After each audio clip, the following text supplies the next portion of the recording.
Executive Media. Focus, innovate, succeed.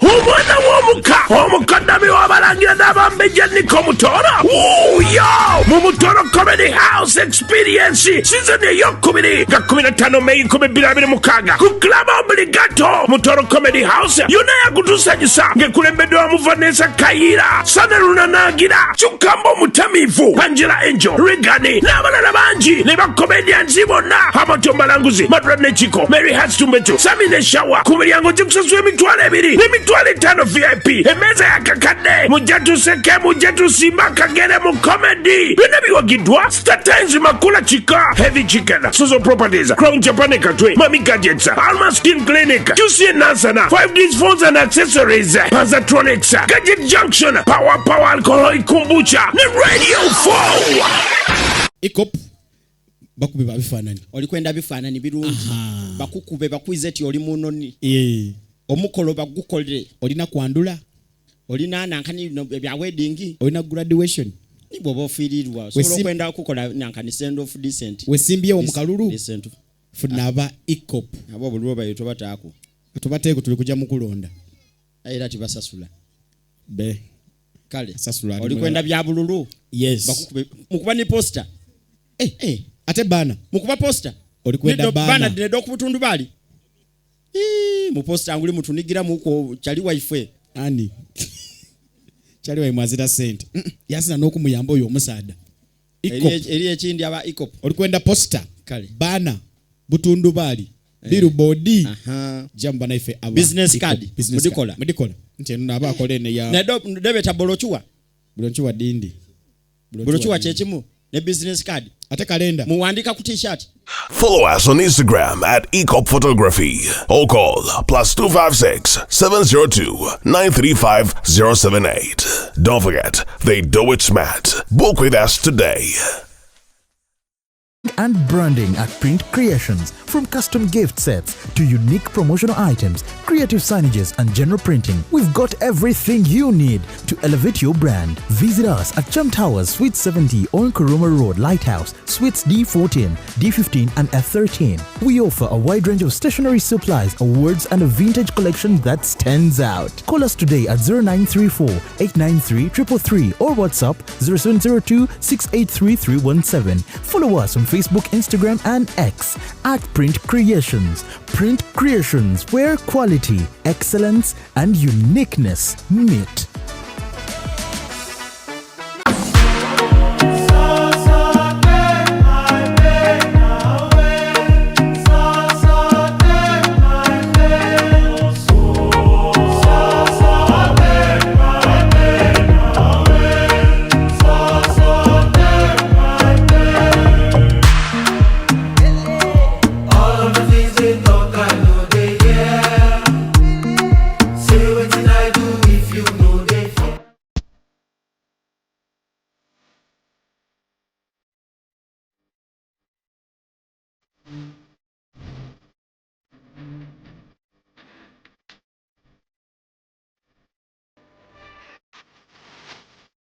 The short and big shot. Omumwa gonfukidde omumwa Zubeida. Candle night ogimanyi. Bagita candle night gw'okutte gw'obba. Washuga teyamazanye ku live. Vamo gyekiri. Vamo. Bendera ddala. Omusajja ate nga anaakuswaza ajja kwana black sugar.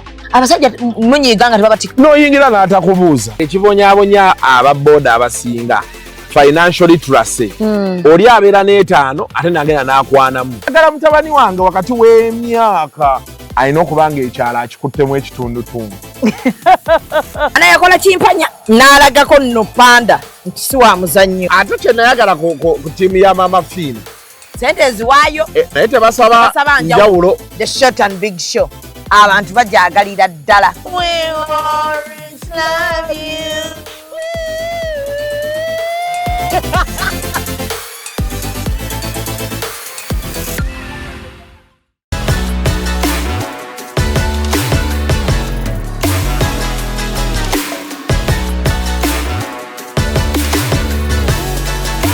Hey yo, what's up my people? This is the baddest Azari right here on Executive Media with Real Time with Mimi. Stay locked in. Yeah. But a lot of things happen to those girls. Waliwo be bakozesa rituals. Abo nawo mwebali mu bbaala. Abaana ba campus ebintu babimanyi. Mwe ennyumba y'emuyenga bangamba baatwala omwana ng'omugagga tayagala kupama mu ttooyi. Ezo puppa tebayida we zaayingira e Kampala wano eno weziri. Omwana yannyumiza emboozi nanga yakaaba ng'alengera munne kuba ebisenge mbu bingi. Ye ng'alina mu kasenge mwali. Alengera munne ng'omugagga azze. Byamuluma. Tinga taamuteeka mu ttooyi. Anti zezo rituals zenkugamba. Ayamuteeka mu kamwa ka mwana. N'alaba munne nga bamulimu. Naye ate era waliwo abaana abaddayo. Just like potty parties eziri ebweru, abaana wano eno bavaawo ne bagenda ku potty party. Anti twabirabanga eri. Ne wano weebiri. Ebintu ebisinga bye twogerako wano eno e Uganda weebiri. Si Muyenga yokka. Ebifo weebiri. Mweziri munene amayumba mwegali. Stand alone. Stand alone. Ziba stand alone. Ng'ekiri stand alone yo. Abantu abasinga batereka otya obucaafu bwonna ng'obulese buteeka mu kamwa ka munno. Kujjako ssente okubanga naye bannayigenda tutuusa awabi. Obucaafu bukuluma bukuli bubi. Naye gwe n'ogamba mbuteeka mu kamwa ka muntu. Ettima abasajja buli balina bbinyo tetuganye bannaye n'amayembe galimba tegayinza kukutuma ekyo mu byonna. Gwe ne gakuga agenda mu kamwa ka muntu oba oteeka ndyoke nzikuwe. Gwe tegabaako na fomula amayembe galimba. Bangi ababekola. Kunoosiba bbiwo yenna yina omuleeta omukube mu kamwa ka munno. Kale kino eyo kyanyiiza nnyo ne nga naye bannaye abaana baffe gye batambulira nedda. Tomanyi oba anaddukana, tomanyi oba aleeta akutte, tomanyi oba aleeta wa bitundutundu. Kati waddukana wenna kati waba amwalusa. Allahi abaana abawala bannaye abamu tubaleke bami nga balya ssente zaabwe kati yavaayo n'asenya n'odda n'omwasamira n'alyoka akufumita ekiso. Kalo buli omu agezeeko kyagezaako naye abaana abo bambi. Eyimu tojja bisobola. Okubyemu kafaananyi. Nkubyemu akafaananyi ng'oli azze asibye. Agamba mutegeka abeere awo. Ne bakugamba linda omugagga waatuuka. Naye beera redde. Najjamu empale n'agamba munnange yanguwa kyusa ndi bubi. N'oteekamu n'alyoka akuwenjulira. Sika ssente bannaye ebintu ebimu tusigaye nga tuli baavu. Anti gwe ayagala obwavu waliwo atabwagala ng'ali bwiri. Naye bannange sika ssente. Tuyinza kukkiriza muntu kukutuuzaamu muwumbo. Olaba oguteeka mu ttooyi n'ogamba bannange kikambwe. Naye ate olwo mu kamwa k'omwana w'abandi. Wotakaaba tebakuzza. Okaaba otya?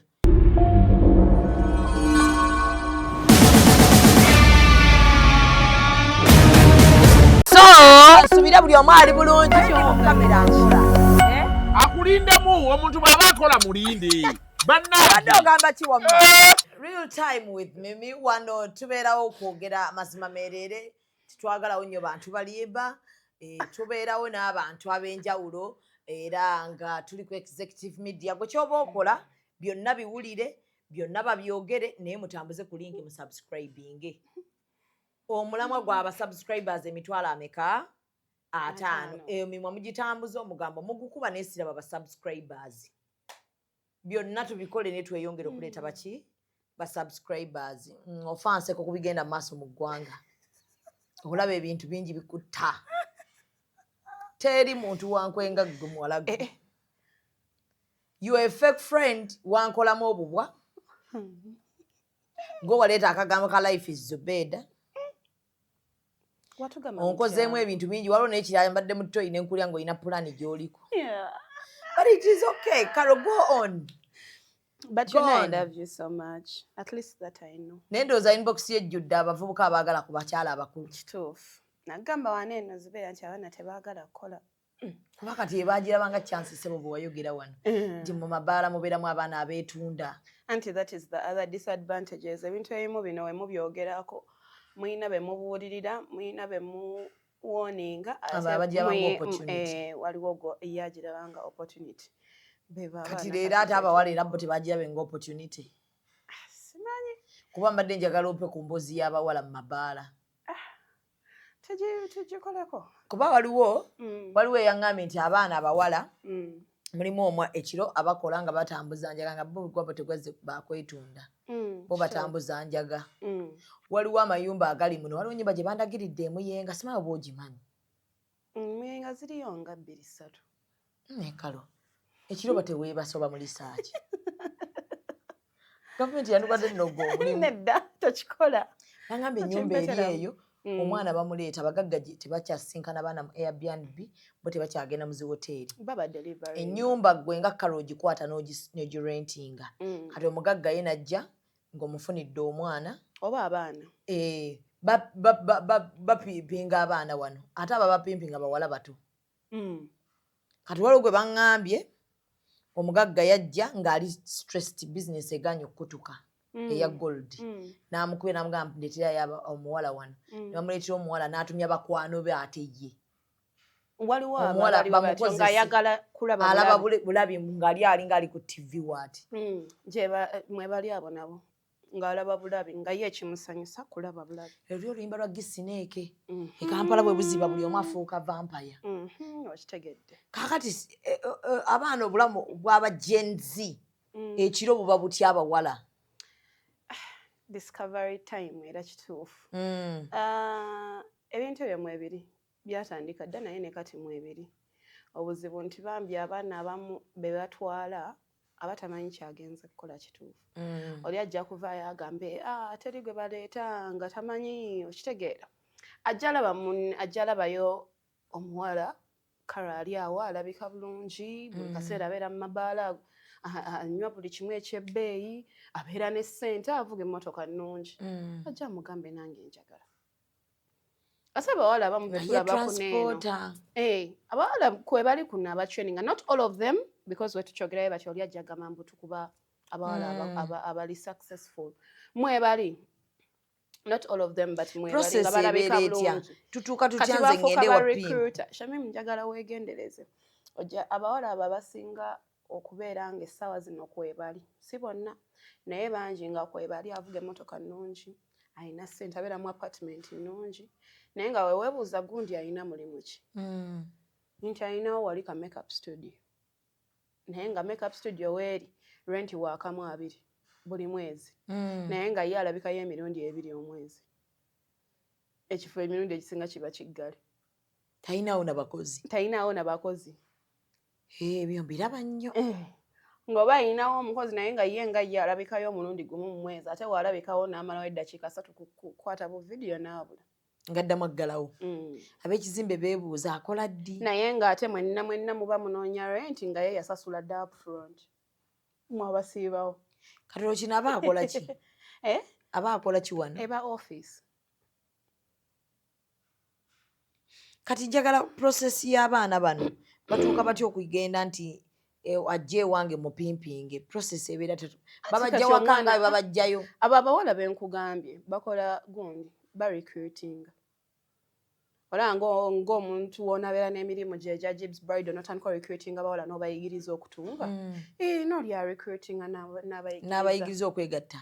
N'abayigiriza embeera y'ensi. N'omukudde otya. Babatwala mu sessions. Atambula naye mubeera mumulaba na buwala just kumba ali mu bo recruiting nga bwe tuba ne workshops nabo babeera ne workshops si workshops as such just abeera n'emikwano ojja wagendereza abawala abaako n'abawala abalala naye nga tebali ku level ye tebalina byayina naye nga eva babaawo amuffe betwalinga tuyita bapikkerere nga bamubeerako abamu recruiting. Kati abawala abo nga bw'ogambye abeera eri ng'alinayo ekiyumba kye oba ye kennyini nga yeepimpinga ng'alina karuumu ke nga Airbnb w'ogiraba nga client wamukubira ng'ayoola abaana ng'atwalayo mu Airbnb. Naye baŋŋamba abasajja abafumbo bali eyo kye bakola abaana b'abandi. Abasajja bonna baana bazaale kati ekinnuma kale bw'aba biba myaka gi naye aba bazaala obuzaala nze ng'olabira ddala alina muyita taata jjajja najja ng'omwana gwe ate nga yatumya njagala ndekya 16 awo 17. Kituufu. Kawala bakambazza wiigi bakakoze makeup. Si bakambazza nzijukira wano ojjukira omuwala gwe baasibira Donnasa jukira kana we kali kafanana naye nga bagaye emyaka gyako n'engeri gye kafananamu bibiri byawukana okitegeera osanga abaana essaawa zino eno Shamim mu bbaala nga gwolowooza omwana akuze naye ogenda okukebera nga mwana wa siniya 3 siniya 4 kitegeera kati yembeera gye tulivingiramu abawala lwaki tebakyayagala kukola nga balaba nga ogwo omulimu ogwanguwa anti because it's quick money ate nnyingi it's quick money lwakuba ziri risky very risky zitya babatta anti ziri risky tomanyi anti kati gwomanyi okubeera nga ogenda kuwaayo services naye nga gy'olaga client tomumanyi tomanyi na kituufu kyagenda kukozesa tewawulirangako stories zeerere kweri ekkuba abaana nga bagamba babawembwa ne zibakozesa nga wakiri wano mu Kampala mu Uganda mwekiri si Dubai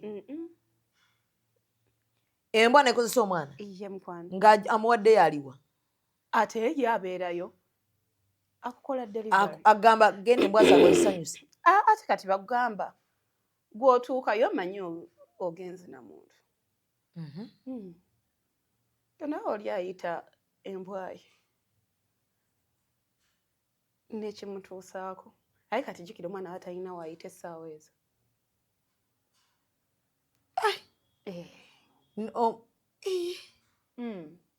embwa naye beerinze ng'ekimanyi embwa ebeerawo negamba bagenda kunkolera delivery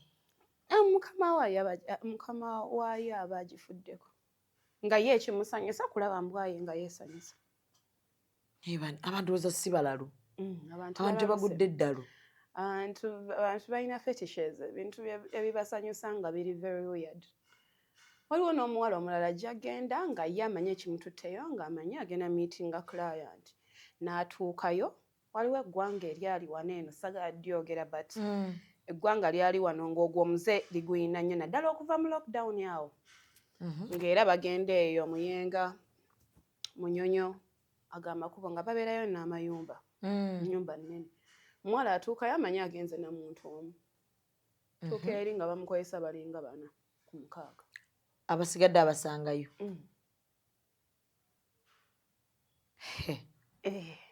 mbw abawala ne bamuwa ssente naye akomawo nga obwongo tekukyali mbu baba beekyawa kituufu oba tokyalina ky'omugamba abawala abamu we batyo munnange you can't really blame them maybe yakitandika takitegedde naye nga experience zeyayitamu mu kusooka zaamwekyaye ye neyeekyawo n'abeera nga kati buli ekijja akikola ng'agamba the worst has already happened kitegeera eryo eggwanga lyabikolanga nnyo ne kati bikyaliwo naye bagenze ndowooza bakendeezaamu nga bajja mu nights ne bagulira abawala buli kye baagala buli ne ku ssente nga ye babafuuwako mu bbaala kati omuwala n'akyamuka jjukira easy money yo excited n'akyamuka ne bagana tugende basobola okuba abaami nga 3 ne batwala obuwala 3 mumanyi buli omu agenze newowe batuuka eri nga waliyo abaasigaddeyo omwana omu agenda savisinga abantu 4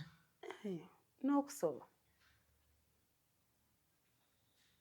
naye kati abazadde olowooza abazadde bagoyinzeewa wrong because bagamba omwana namubuli omwana n'agaana omwana oyo yannema anti obuzibu bwe tusinze okulaba olaba Shamim ffe ng'abazadde ekisookerwako twagadde nnyo okubuulirira abaana naye nga tetuinvestigatinze root cause ya mwana oyo lwaki yeeyisa engeri gye yeeyisaamu lwaki abeera mu mabaala lwaki gwolowooza omwana we akola ekyo olaba we are dealing with a big problem naddala mu nsi yaffe ne times etulimu Shamim first of all tulina a lot of children raising children baana bato bayingidde ebintu bye batannategeera bulungi kati nabo baraisinga baana bannaabwe tebalina parenting skills zonna zonna ze bamanyi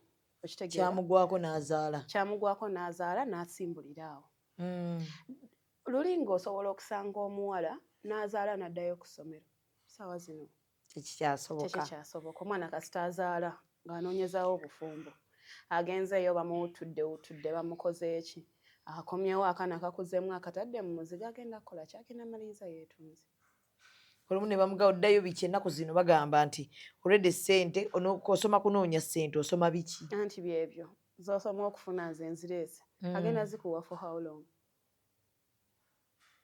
okitegeera kiringa muwala ng'alina patina we n'amugamba toddamu kukola nja kukusasula ekintu kikyamu lwaki kikyamu ng'ate buli mukazi kyayayaanira how sure are you agenda zikuwa kumala bbanga ki lye tunaabeera naye akumala bbanga kyawo waavaawo nga ntandika obulamu ng'otandika buto from scratch si baba bali depressed betusanga nga bakoze ebintu bye mutasuubira nga beeyambulira ku tiktok nga gola muwala mukulu yandibadde alimu ku magezi omuwala yayambulira ku tiktok abaka ekyamu aba alina obuzibu gwosobola okikola asibwe nti bwe nnakuzibwa tolaba kati gye kivaako ki waliwo abantu bambi nga bakuzibwa bulungi naye ng'embeera erina weebatuusizza the last time awasiya naggamba abakyala betugamba nti banneekolera gyange oyo gwe nnasanga naŋŋamba obadde olina omulimu ogenda gumpa nsula wuwo ogenda kumpeewa okusula nti nedda nti nze emisana mbeera wano ne wali kuyiyiza baana bange bulamu gye nsula yekira nti gwe nfunye ye ng'obulamu bwe butambulawo butyo kitegeera kati ne bano abawala omusanga nga ye ekintu yakiyingira and the problem nga wenkugambye nti bambi abawala abasinga nandigambye kale the average percentage agendayo naye ebyo ebintu ebimu ebibatuukako eyo those are untold stories abantu ze batamanyi omuwala ali eyo kyeyanditegedde nti muntu ki mbu kisente ze ziba zimumenya ng'azikooye osanga omuntu shamimu on the very first day akugulira ebintu nga byabukadde busatu ebyokunywa byakulya gaali n'emikwano gyo gyonna ginywe people have money they have money azikuwamba kigwa asinga obulungi mwala amulabikidde bulungi alina figa n'agamba kamuteekemu ali anywe nawe lwennyini lwakulabye n'akuweza sente zonna n'akuspendingako ezo sente zonna interestingly wabanga akugulidde n'emikwano gyo wemuba mugenda aba babiri mikwano gyo tegigendera ffe tugenda tukukusa nti we wali obuzibu kuba twagala kwebaka kati ebisigade tubikulekera we wish you well ne mumuleka ku mmotoka agende bulungi safely kati ye n'agenda mujjanga asasulire byonna byemulidde nebyemunywedde you understand tomanyi gye bamututte that's how careless people are becoming kitegeera kyova olaba bawala babulawo omusanga bamusudde simanya gindi yafa ikatula abasajja bano battira kyabawala bano ekyo bakola ki sisobola kimanyi genda okulya bamusudde mu mabira genda okulya ali mu bisawo bamusudde mu ttanka yino gamba bakola musango ki abantu balina ebintu ebibatambulirako shamimu nze ekyo kyenayagala nzikirize nkirekaawo because togenda genda omubuuzi kubanga abasajja kati nga bali benkugambye bajjanga mu nights zaffe naye nga mumanyi kye bagenda okola obanga waliwo omuwala yali avuddeyo n'abagamba ne bajja ogenda bakola ki baali banzise sisobola kuddamu kuwoninga muwala omugamba bugambi naye wandizze eno olaba alemeddeko ayejjukira basooka ne bamufuuwayo ku busente kati bamufuuyeyo akutta ekyasatu kiriwa nate bamugamba tugende tweyongereyo mu pateanga gwamuzaala oshegera osaaza abatakyawulira abatakyagambwako ng'agenda munnange kati oba onamukolera ki but the problem is ebintu bye basanga eri abamu waliwo abagendayo munnange ne basanyukamu ne badda ne babasasulira ne badda waliwo abalala nga nagamba nti olumu ffe twakimanga abaana nga bawa boda akubidde ono mumumanyi ali ku stage bweti ne bweti akolawo ki anti nga bamututte ne bamutuusa ebyo bye baagala akole n'abigaana ne bamusoba ku kkubo bamukasuka ebweru tebamusse ate ayo yaba laki ennyo ne bakukasuka ebweru bino gavumenti ebimanyiko nti bigenda mu maaso nnyo n'amaanyi ti abaana b'abandi bafa olowooza egenda kukola ki eyimirize banaye kimirize tyanga mu nsi endala bijjuddeyo anti kati mu nsi endala bisobola okuba nga bijjuddeyo naye wammwe mukoze eki mugenda bireka bibeerewo just because mu nsi endala gyebiri you report these cases shamimu omuntu ne mumuloopa ne bamuyita enkya najja mu night yo n'akubongako anti nakubongako ati abubonzi nti webale kumpaayo nakomyewo n'atuula ogenda mukola ki alina ssente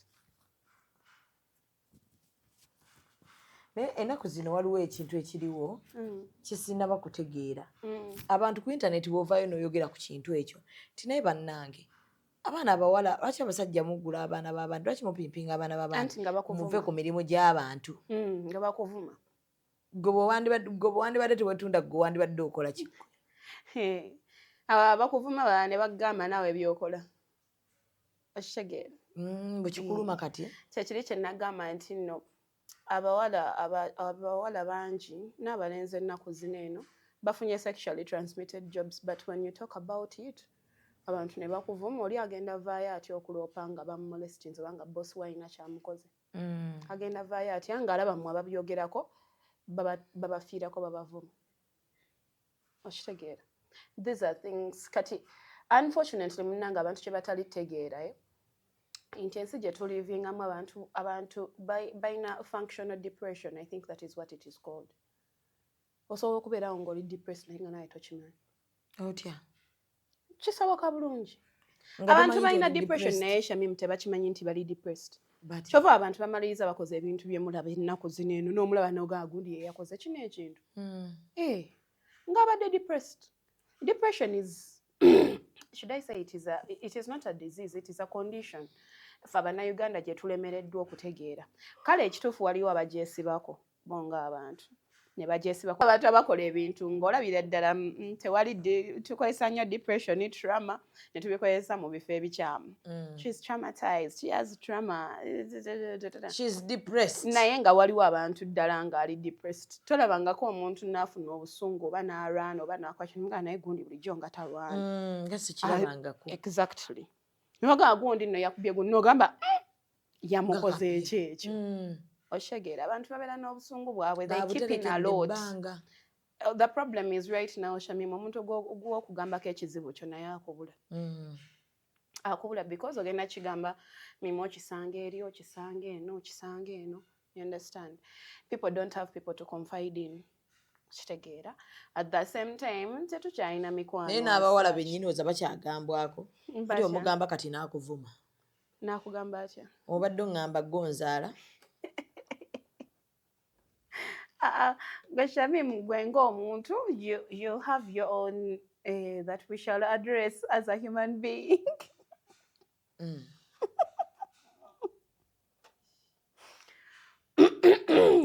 Eyo tuveeyo tukireke tudde eri gye tubadde.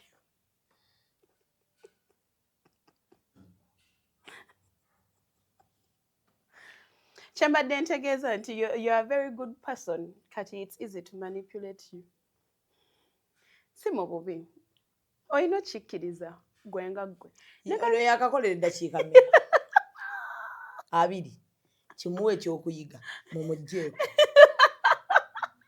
nze okuwa eddakiika aga ggwe aga tuli mu bintu by'amagezi oli mu kusinika manyi no ge mazima era kati Mukama yayambibwa nti kati gwe olinako abantu bosobola okonfidinga naye kati waliyo omuntu ali eyo nga bamuwayiriza ku internet nga talina muntu sebo twatuuse kati mu ggwanga lino omuntu akuwayiriza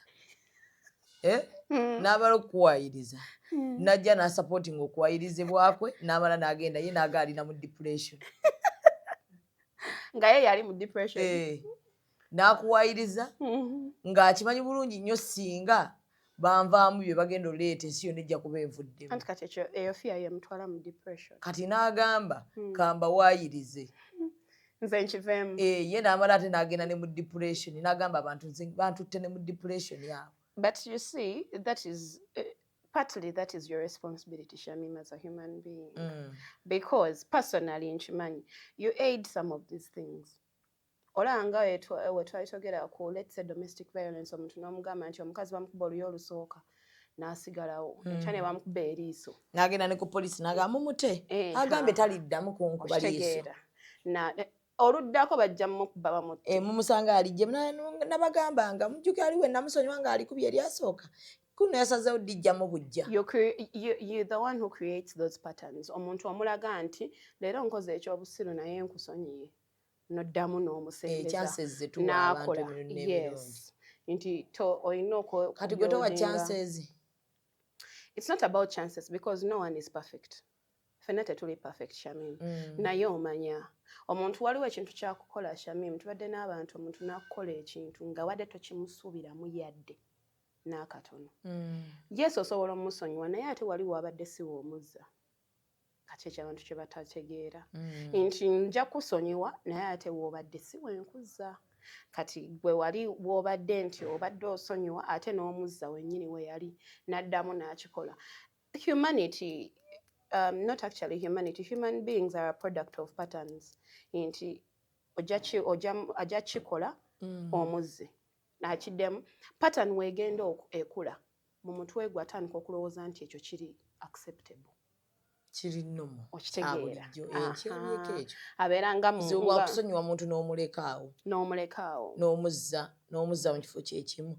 Tuuka n'abeera comfortable nti ono yanewe naamukola ki. Wali kyajja ku. And they even abantu gye bali nga balidde lulu ng'asobola n'okyogera oyo ajja kunsonyiwa. Mumuleke bw'atyo. Mumuweemu obudde. Okitegeera. Ate n'abantu abakugambako nabo bakoowa. Kubanga kati omuntu ajja kukola ekintu ffenna tunyiige. Ate omuzze. Kati ffe obusungu bwaffe obuleseewa. Okitegeera. Totubaze mu magezi ffe abadde bakunyiigiddeko. Kiringa twala mukazi ne mugenda ne musiba bbaawe. Agenda ku poliisi n'amuggyayo nga tabagambye. Ate n'ajja n'abakyawa. Muddamu okulaba ku status. Temumwagaliza ne musiba ne bbaawe. Muddamu olaba ku status nga ne bbaawe mu vidiyo bayimba.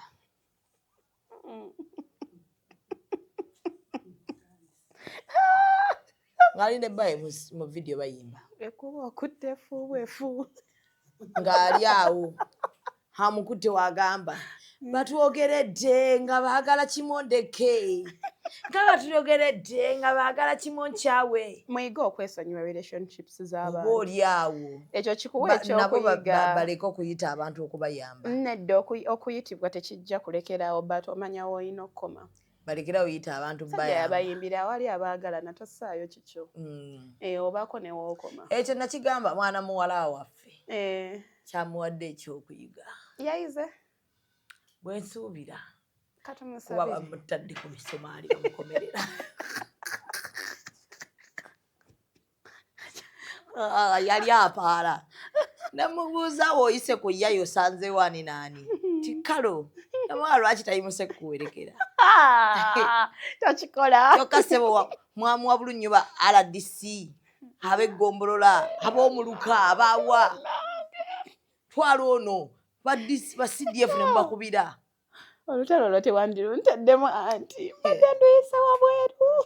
Muli babi nnyo. Now if someone asks me for help nga nina contact eyo nja gikuwa. Naye nze sijja byeyingizaamu. Contact wagiwaayo bambi. Nze mba sijja. Naye kati kambuuze if I'm your friend nenkukuya nenkugamba ndi mu buzibu. Leeta police. Ogireeta oba togireeta? Ngireeta. Era tetujja kukoma zireeta zo poliisi. Kati w'ogireeta n'otuukawo ne ŋŋamba abantu kale oli muntu muzibu. N'oleeta poliisi. Awo wennyini. Kati enkya n'oddamu n'okikola. Kati awo gwaba n'obuzibu. Okitegeera. Yes, we can be best friends to each other, but omanya tuyige okulaba red flags tuzikkirize, tuzisome, tuzitegeere. Because era bino ebintu bino byonna tebigwawo obugwishamini.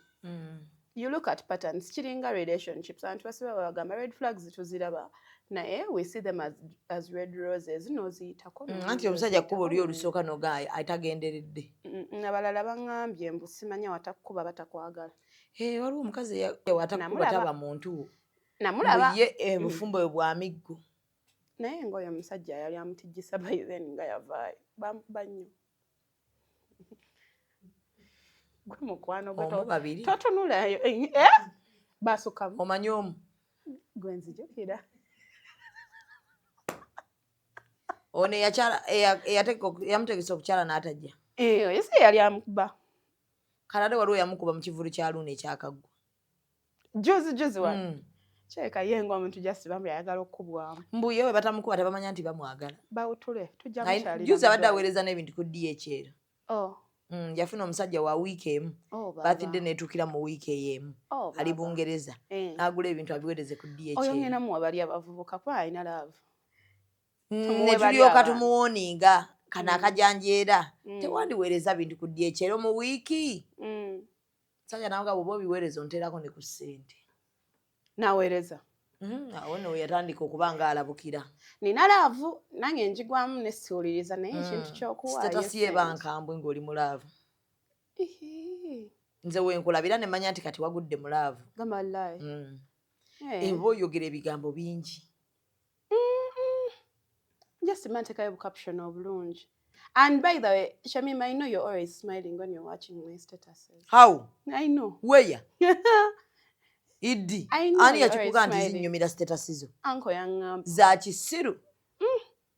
Nala woyongeddemu amaanyi. Ofuuse nga munnaffe gwe badde bagambye ekigundi. Ani. Omuntu kasita oyogera n'amaanyi mangi ng'obadde mukakamu. It's called a guilty conscience. Nedda nkulaba nga omanyiira abantu ku status. Lwaki temwagala mazima Shamima? Munnaffe oyo ebyamutuukako byali bingi. Tannayiga. Ambo we bamukuba lwawulira emirembe. Kankubulira ekintu kinene n'ekintu ekirala. Muyige ekintu kimu nti omuntu waba mulaavu naddala kati nga ba hopeless romantic omuleka. Amuleka kwabo batolina kyogenda. Hopeless romantic yaliwa. Tunnyonnyola akagambo tokaleeta n'okaleka awo. Tujaga tukakozese mu byoseke. Sisobola kuddamu kusekerera. Hopeless romantic yoyo omuntu nga wagwa mu love. Obwongo tulina etu parkingsa ku stage ne tugenda n'omutima kati obwongo ne tubukima oluvannyuma. Kati ono hopeless romantic. Gy'obadde okiweereza. Just ngambyeko obugambi. Namulaba. Kuweereza otya ebintu ku DHL mu wiiki. Era oddamu mumulaba mugambe you are hopeless romantic. Omusajja namuga toweereza ebikalu. Naye n'omusajja asaba omukazi ebintu. Yamuga ataweereza ebikalu ateekeko ssente. Naye kati olaba mmwe gye mutaali tomanyi musajja bye yali amukolera. Kati amubuuza n'atugamba yadde. Tasobola bibagamba. Kati lwaki aba awayiriza omusajja? Omusajja ne bw'aba agguliddeyo sokisi gitugambe. Tekijja soboka. Tolina gamba muntu musajja wo byamukolera because yatubuulira ng'aweereza ebya Shamima abaana ab'obuwala tuli bantu bazibu. Ojja kujja wano tunyumiza ebbaawo nti nakubazisa tayiro ne siiringi era ye anakonda. Mukambwe anakonda kanene. Tugendeyo. Example nene. Tujja gendayo tukakase. Oba ddala anakonda. Just oshegera ekintu ekyo kirowoozezaamu. Nobalabalamu nga oli ku level Sumayya anakonda. Naye oba omuganga teyeeganga. Atunda ddagala. Naye atawangaaza omusajja. Oyagaddeyo sawa bintu. Saaliyo gwe bestie we gwe ine tunyinyi. Bestie we wa. Toyina best friend Shamima. But for me you're my best friend. Nedda mukwano naawe toli. Wakwata n'onkolamu obubwa. Naye Shamima ekintu ky'obubwa tukireke. N'okwatako akabwa akasembayo okuba n'empaka n'ogaayenze. Kasuku n'agamba atya? Tonteeka mu bintu byonna Kasuku. Mwali eri nga museka. Naye ekinneewuunyisa munnange anko yaseka naye ye muntu yekayika gw'otaanyiigira. Oh yeah. Naye nno onyuma ng'oli mulaavu okimanyi? Kati awo mbadde mulaavu. I feel like yeah. It's the only thing. Kataba, the way you're smiling, you're about to blush. Ojjawo bye nkugamba. Ompita mu ssiru nti gwe wakola akantu ka life. By the way, ge mazima. Because people don't know. These people abakulaba Shamim, they don't know. Nti wobeera eri behind, not behind closed doors, off the camera. Oba muntu mulala nnyo. Ate closed doors, Simanyi nkuwaako kwa ice cream wange. Ate abantu badde bagambye. Nkuta ice cream wange ne munywako kitono. Ne mukuwaako ne gawuleke muyali wagolese. Mwadde anko. Bakwaddeko kwa ice cream. Ice cream gwe nkuwadde nti nywako aliwa. Tusooke tudde ku nsonga gye tubaddeko mukwano. Yes, but mwe temuweeka kantu. Kuyo. Ice cream of ice cream. Ate owo bwe wamunsuubiza wamuleeta. Because you're catered for. Oshegera. Catered for you're loved by the best. Anti gwe waliwa. Ani. Ice cream. Naye ozze wano enkuwa owange. You're loved by the best and it's a good thing, Shamim. You should always be grateful. Bangamba batunda ebitundu by'abaana. Mbetya. Waliwo abaana nsigo biki babitunda abaana bajja mu mabaala. Bw'oba oyagadde ogenda n'owaayo bavenda nedda waliwo abangambye nti babibajjamu nga tebategedde nga bw'olaba nti bamukutte bamunywesezza omwenge batutte kiwedde. Bintu bingi bye bakola abaana nga tebamanyi. N'azuuka ku makya ng'ali operated. Muna ebyo bintu nali mbiraba mu firimu. Anti obuzibu bwe tubyogerako nga mugamba mbu simanya ate simanya lwaki togenda ku poliisi n'oloopa. Ewa Poliisi gye mwagala tuloopeko waneeno bakutte omuntu nga yasala abaana emitwe ne bamuwa pizza ne minute maid. Kati poliisi gy'oyagala ngende ndo. Okero bamuwadde pizza. Bamuwa ku bwokulya ne bamuwa renzori ne bamuletera ka minute maid ne bamuletera pizza kitutte wala. N'abaana Uganda naffe twenenye ku okero. Karo. Kiki mugenda mwene. Twakutte omusango gw'abaana abaafa bana. Abaana bana. Ne tutandika okugufuula mmeemu. Ne tutandika okugusaagiramu. Ne tutandika okukola ebintu by'ekisiru mu okero omusango ne tugufuula nti ng'ogulinga ogutakyaliwo. Zubeena njagala otegeera ekintu kimu. Babagamba dda justice delayed is justice denied. Kati lino ebbanga lyonna abantu bye batutte tolowooza nti abantu basanyufu. Kyova olaba twali twabagamba it is okay. Engeri omuntu gye yagamba bamusonyiwe kkooti eggyewo ki punishments ze. Kkooti esalewo bamusonyiwe bamute adde ewaabwe. Abantu beeyo beetaaga okubeera nga bamubudaabuda bamuyise mu depression gy'alimu because he has been going through a lot. Ani? Okero. Twagala poliisi emute adde eno. We have counselors okitegeera. Twagala tumubudeebudde because he wasn't feeling safe. Okusaba kikooliko. Poliisi mubayita basiru. No yasabye emisango enteekateeka zammwe ezo zaatandika dda. Anti kati we tudda mu bino. Yasabye emisango gimugibweko. Because teyakikola intentionally. Ino teyagenderera kikola. Bamanyi omuwaawo essimu n'akubira aba witness. Anti kati if we are going through all this Zubeda, if we are going through all this commotion nze gwe nandiyise comedy ku muntu nga buli omu akimanyi nti yasala abaana n'abatta. Togenda nnenya abantu bamukozeemu meme because that's how people are processing their anger and pain. Mwateri kintu kirala kye bagenda. Kati bw'oyagala abantu bakole batya? Olaba obusungu Abannayuganda bwe baatandisa. Oyagala bakole batya? Balekerawo bikolamu meme, it is not funny. Omusajja yatta abaana b'abantu. Anti oyagala abantu bakole batya? Basigale nga bakyogerako ne bwe tetusobola kigisawo maanyi. Ne tusobola sigala nga tukyogerako in a serious way. Si yakukwata ne mumwambaza amasuuti ne mmala omwambaza amasuuti ne mumutwaga ng'ali mu bbaala akuba enkyale z'ekkalo. Ali eri adigida. Okitegeera. Kati anti nkubuuzizza what do you want people amaanyi ge twateekawo mu ntandikwa ge galeetesa gavumenti okulaba nti eteekawo community court. Emaze ebbanga ki? Kuba twabivaako kati bakola ebintu bingi ebyatwetera kivaako. Kyekitutawanya ng'Abannayuganda. Ensonga ez'amaanyi tuzivaako ne tuzimma amazzi ne tudda ku bintu ebitatugasa. Anti kati ekirungi byawedde bagendamu wa ruling ye ekyo nakyo ki? Ruling yo yaddi. This week? Sure. Bagambye May, first week of May, I think. Ya week ejja. First week of May. Katulabe kye banaatukolera. The biggest problem olaba Shamim ekyabalemu otegeera ate abantu kye baganye okukkiriza. And people are frustrated Shamim. Kyova olaba ebintu bye tuli okwogerako wano, yes tuli byogerako. Only omwana ali eyo nga maybe abadde atandisa embeera zino ez'okwetunda ez'okukola ki.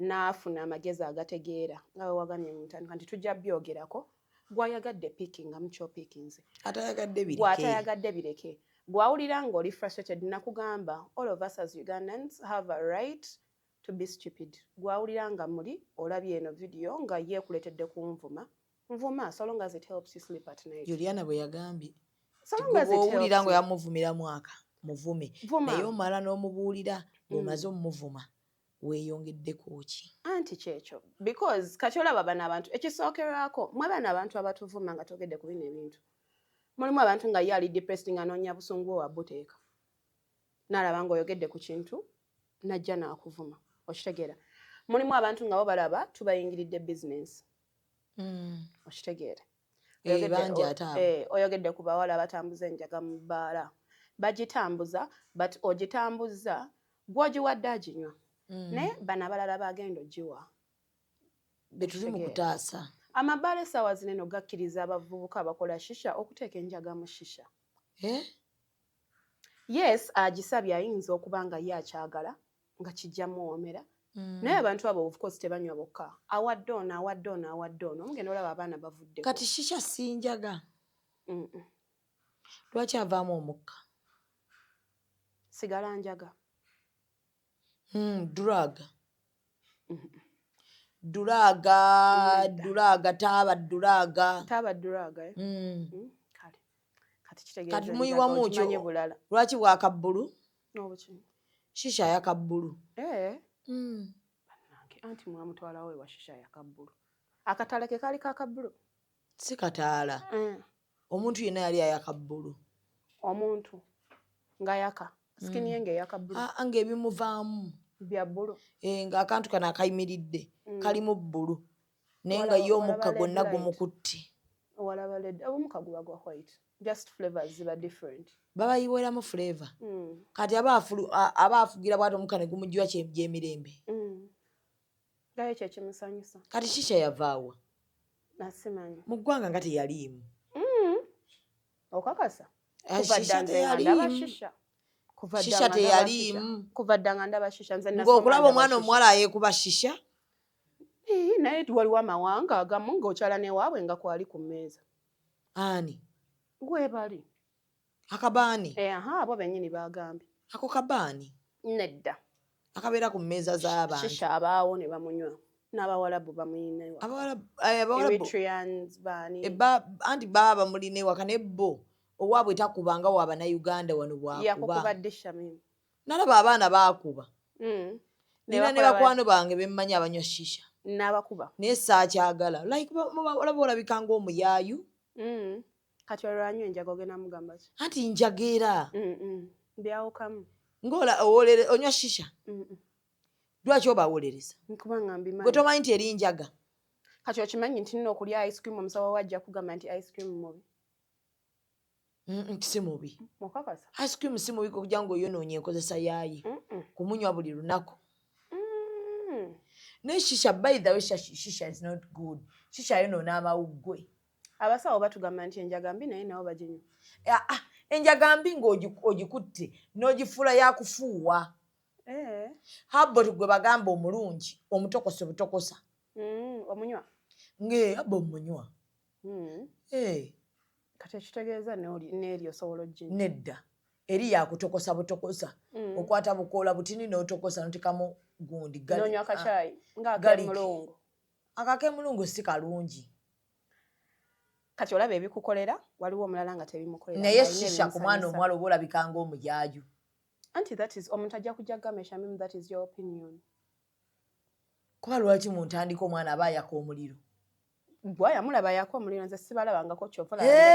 Abaana ba shisha nja kukuweereza ekifaananyi ng'ayaka ng'omwana ayaka omuliro oba just ng'omukka gujjudde. Ebire omukka nga gujjudde. Yenna n'avaawo omuwala ng'ekyo kye kimusanyusa. My problem is kuteeramu muntu bintu by'atategeera. Nga tabisabye. Kiringa spiking. Yani spiking. Bateeka mu drink. Ne woba onywa juice ovaako. Akola atya? Ne woba onywa bamu spikinga. Bakuteeramu ekikerenda. Kino ekyagundi. Zinc. Ng'ekyo. Kye twanywanga mu COVID-19. Tuboneebonye naawe. Kino ekya COVID-19. Kinga ekyo. Ne kikola shaa. Kati bakiteeka mu mwenge ate. Anti tekirina test. Oli naanywa. Kati kikuba. Mugenda olaba bayoola muyoole. Kati kyo kikuba kitya? Si ekyo ekyammwe. Bali balina obukerenda. Kiri kya immunity. Waliyo ekirala nga papasi yakyo yakoze. Kati ali naawa kasitoma. Abasajja asobola okuteeramu awo mimo waffe. Me I only drink juice. Nakuteera mu juice. Nala atamanyi biri ku nsi. Ozuukuka koosanca. Koosanca? Oba enkya. Kisinziira omutwe gwo. Kati ye nakukozesa by'ayagala. Ozuukuka oli eyo emuyenga ng'oli ku flat. Ebyenda batutte. Ensigo batutte. Omutima batutte. Ate kati awo omutima nga bagututte oba okyazuukuse. Anti bakuteekamu ogw'omulwadde. Ekyo mbadde sikimanyi. Abaana bali eyo balina enkovu. bali operated abasinga bakubawo gundi 3 but a lot of things happen to those girls.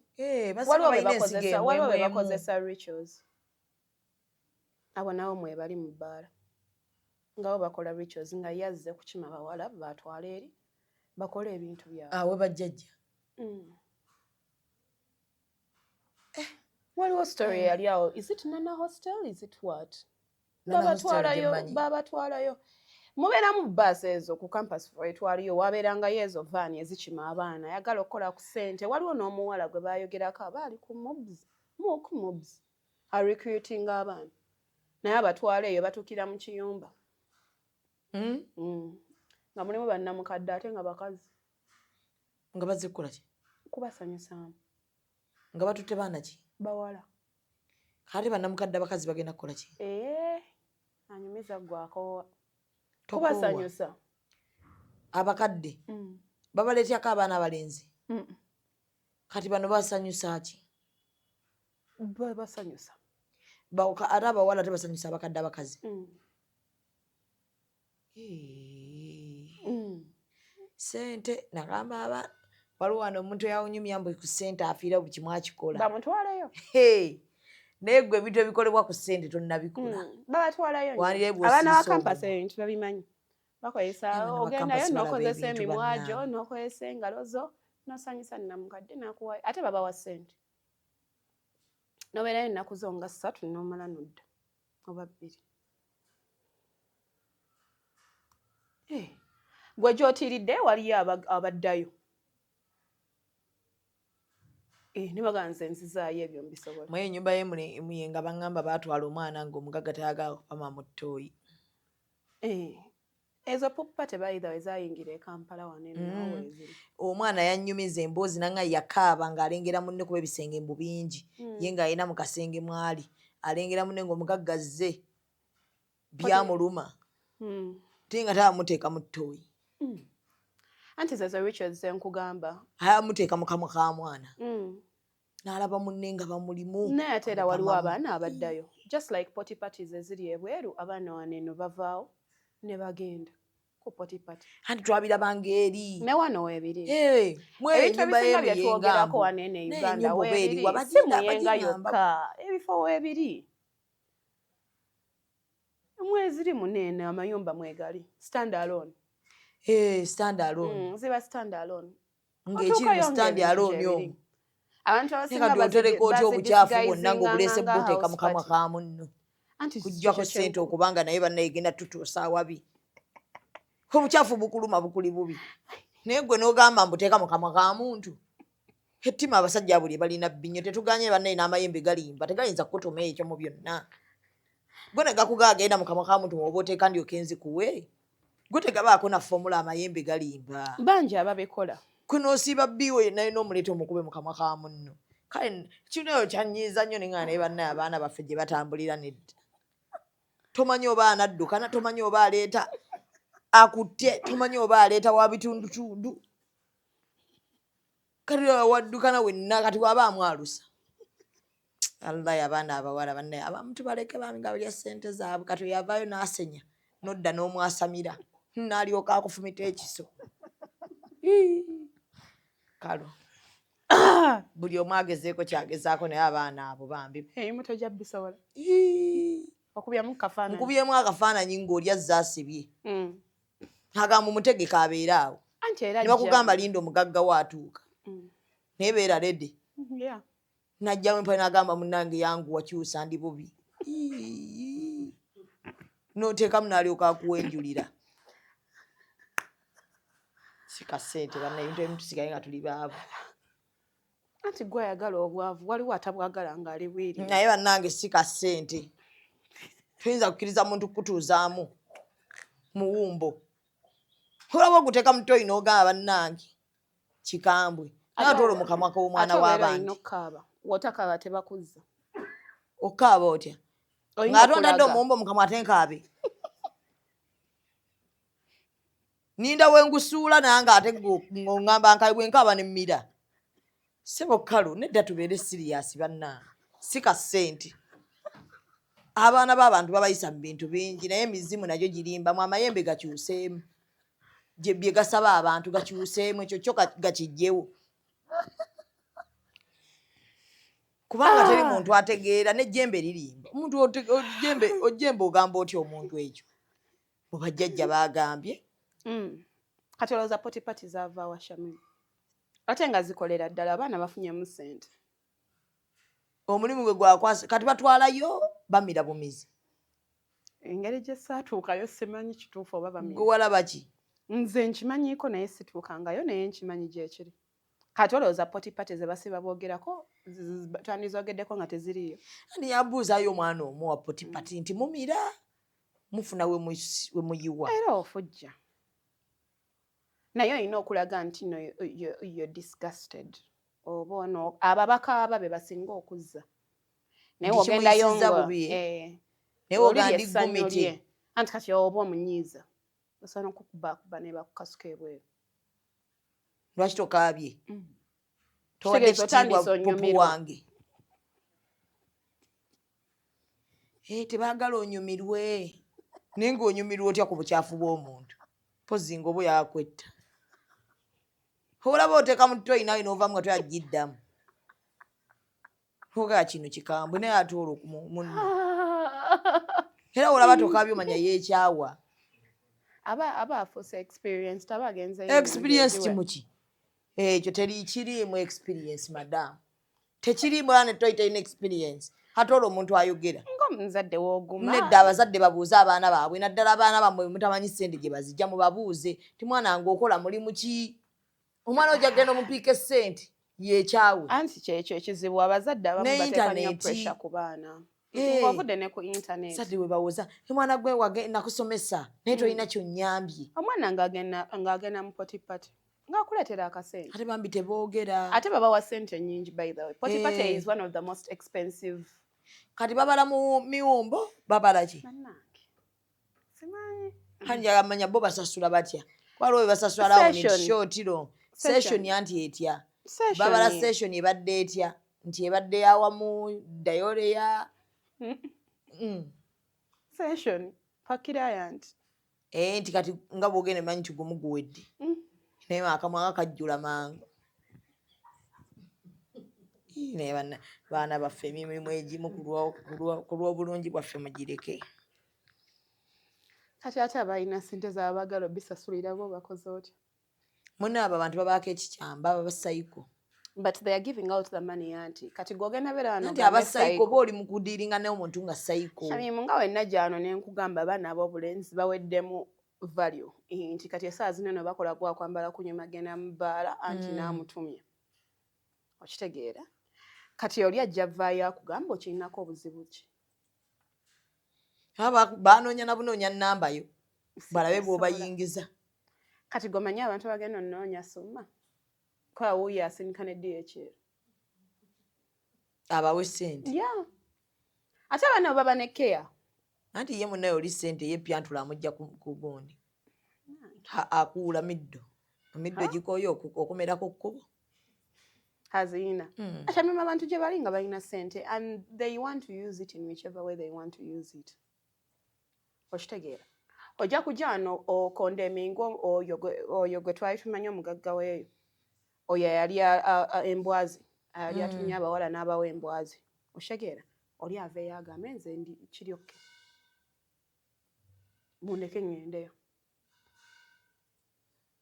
n'emitima abaana bagijjawo ekyo abaana beekyawa abantu beekyawa aba bamutaddeko pressure y'amaanyi nnyo n'agamba nti kaŋŋende ngezeeko kisobola okuba ntuulawo ne neebuuza abazadde wawe tuba tusobezza omwana we tutuuka agenda akola ekyo kyamima abazadde bateeka abaana ku pressure family zitadde nnyo abaana ku pressure naddala abawala ate kati kyenalabye omuwala waabanga alinamu ku kasente tebajja mu pressuringa nnyo kugenda mu bufumbo bamuta baba bamutya nti okitegedde oba ate kikikola kitya waba alina ssente tebatera muteeka ku bunkenke bakyogera naye bakiyise eno bakyogera politely omanyi osanga omuwala kati wa myaka 23 mbu nga yalabirira maama we taata we bo ne baganda baabato yes n'omubuuza okola mulimu ki anti tajja sobola gukugamba nakulaga akalimu kakola nga tewagamba oli ali mu P2 ono wa P7 oli wa P6 mama mulwadde wa senior 4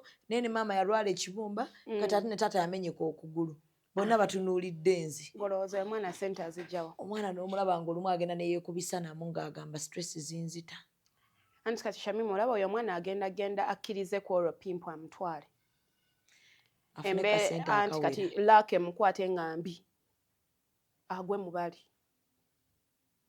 okitegeera kati Shamim ku organizations enkola nazo waliwo omuwala ajja okujja ng'ekyo kyekyamutuuseeko n'akugamba abantu nga bana bankozesezza ate live simanyi oba balwadde oba si balwadde. That girl is going to be depressed for the next 6 months. Okitegeera ng'alinze tamanyi results ze omwana oyo ekibale bajja mutereeza omwana oyo agenda kola ki omwana oyo ekisa ne kimukwata ekibi n'avaayo ng'alwadde olowooza agenda kukola ki be babaana booli okwebuuza nti mu poti pattern onyaayo ki okitegeera waliwo influencer yavaayo awo nga bamukolera fundraising nga yafuna infection mu intestines naye nga yali agaggawadde I think she was in either Nigeria or something naye omuwala yali afunye sente empya n'enkadde ng'agabanako bad black style ng'akasuka sente okitegeera ng'abantu bamuvako ng'asula bulungi ng'avuga emmotoka eziriko nga essimu eba egenda fuluma nga ye yagifunye dda naye we yalwala sente zonna zonna ze yali afunyemu ebyo ebintu yazikozesa neziggwawo natandika okusaba abantu bamuyambe ezo sente nze kyemmanyi sirabyeyo omuntu azikozeemu kintu ky'amagezi tyobalwana ne Katonda kitegeera sirabyeyo omuntu azikolamu kintu ky'amagezi abazadde mbasaba kati mulekeraawo okuweerera abaana bange mubaweerera babasasule ebigambo nnaku ekyo ekigambo omuzadde kyayogera omwana twamuweerera naye olowooza atugasizza omwana omusasulira omugamba gwe nno nkuteekamu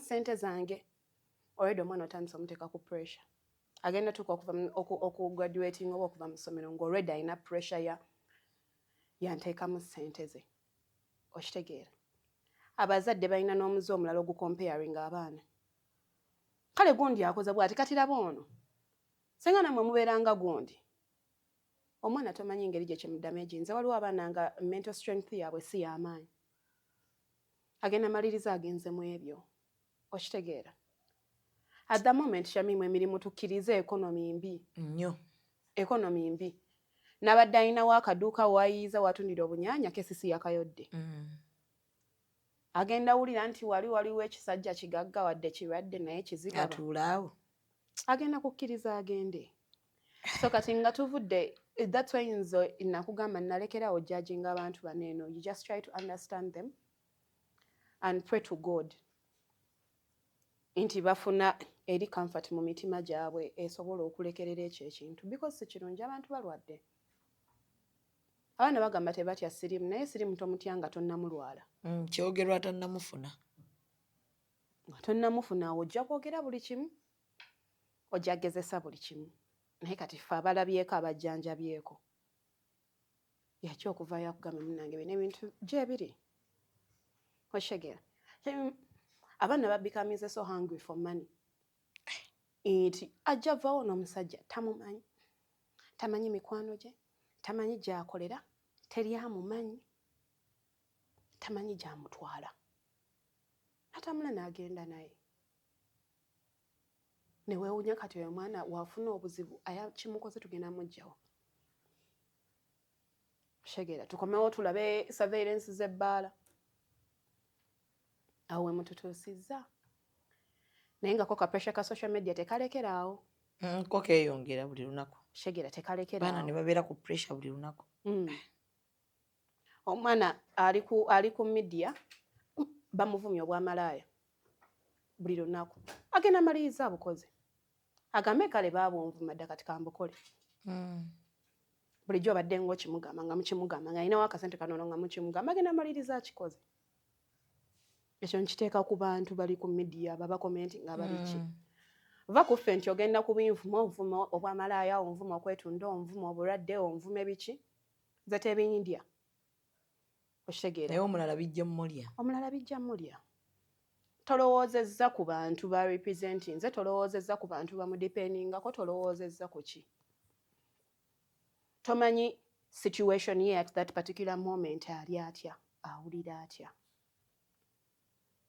abantu tusimayiringa ku neno ku kamera Shamim ng'omuntu alina stress ali depressed alina ebizibu najja n'abasimayiringira ku kamera n'amala nadde eri n'akaaba gwe gw'otuddeko gw'ovuma ogenda funayo views awo ntono nnyo oba oyinayo arrangement bajja kuwaayo $2 nga 2 omuvumi omutuddeko omumaliddeko amaanyi naye impact kijolese emabega kitegeera abantu kati tebakyalina mikwano buli mikwano gyevuddemu just because agenda beera relevant but for how long tolowoozezaako ngeri gye kigenda ku affectinga even afterwards wano ogenda trendinga biki bakukyaza eno bakukolera ebino after that what are you going to do tubalabye abantu abaze ne batrendinga ne baggwako ngesaawa zino omunoonya nga tolaba nagyali tulina abaana media bepoisoninze ngesaawa zinene woomutunulako okaaba nokaaba okitegeera but this is all the power of media ate fe abagiwa amaanyi kyova navaayo wano ne nkugamba nze waliwo ebifo platform ze sirituulako nga nze nzijajinga forgiving platform twabaana abeetaaga ate obuyambi ate mwe nga mubateeka ku kamera kwogera nga beetaaga kwatatwala mu rehab beetaaga kwatawa bakansala mwe mubatadde ku neno because you want likes and views tekiri mu magezi kitegeera osanga omwana nga famire ye yamuvaako nga baagumirawo nti baamuvaako kati omutadde ku kamera ekika ab'emikwano abaaki kati nabo bategedde how are you affecting these families ate muyina akantu ku YouTube ke mwekwasa nsaamufosinze kwogera yes tewamufosinze kwogera but soko tunuye omuntu gw'okyaza do they need viewership bantu kubalaba oba beetaaga buyambi kutwala wantu bakansolingibwe ate ebuzibu obulala Shamim ku YouTube eno bakyaza omuntu n'abannyonnyola ebintu after that ne bamusuula eri tebamuyambya culprits tebabakutte nti oba omwana yakwatibwa nti oba yakola ki there is no aftermath omuntu bw'ati twamukwata omuntu omwana waati yayambibwa bw'ati tebiriiwo so kati what's the use bino ebintu tubyogerako waneeno tubyogeddeko oli agenda biraba abitememu kigenda kuggweeraawo and yet omuntu ayandibadde nze kye nandigambye nga nina sister wange ng'ali mu age bracket gye twogerako essaawa zino nandi making sure sister nga atula n'alaba interview kuva gye tandikidde mpaka gyeggweeredde nemekoma ku bukiripu bwa TikTok kitegeera abiraba ategeere Shamim twaliko eyembara bino bye tukola ne Red Cross na biki ne tukebera abaana b'oku campus university sijja jogera nga tukoleeza activations we nkugamba abaana abavaayo nga balwadde nga tebamanyi na kumanya nti balwadde layira wallahi ate nga tebasukka second year first year first sem tamanyi na kumanya bambi nga mubawa buwishopu abaasobola okudda okukima results zaabwe baafunamu nti baafuna ba counselors and what naye nga mabaala beebo abaana be babyosomba okuleeta okumarketinga nights